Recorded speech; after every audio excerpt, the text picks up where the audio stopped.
अस्सलाम वालेकुम। आज मैं बना रही हूँ फ़ालसे का शरबत। मैं आपको बताऊँगी कि किस तरीके से आप 2 माह तक फ़ालसे के शरबत को स्टोर कर सकते हैं। यहाँ पे मैंने पानी गर्म होने के लिए रखा हुआ था। इसमें मैंने 1 किलो फ़ालसे शामिल किए हैं जो कि मैंने वॉश करके ड्राई कर लिए थे।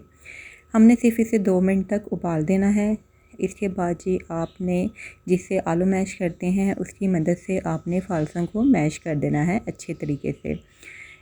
मैश करने के बाद एक साइड पे मैं चीनी ली है 2 कप तकरीबन मैंने यहाँ पे चीनी शामिल की है। फ़ालसे हमारे मैश हो चुके हैं।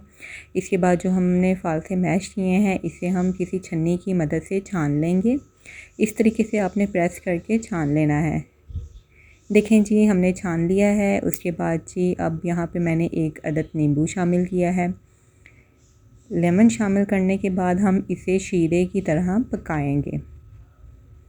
ये देखें जी इसमें उबाल आना स्टार्ट हो चुका है। तकरीबन हमारा जो है शरबत वो रेडी हो चुका है। बस आप इसमें बर्फ़ डालें, आइस क्यूब्स, इसमें फिर थोड़ा सा ब्लैक पेपर यानी कि काला नमक शामिल करें। काला नमक शामिल करने के बाद हम इसमें डालेंगे फ़ालसे का शरबत।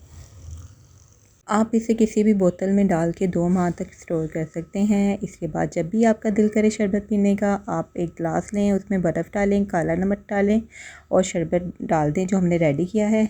उसके बाद आप इंजॉय करें। वीडियो अच्छी लगे तो लाइक शेयर और सब्सक्राइब करना मत भूलिएगा। खुदा हाफ़िज़।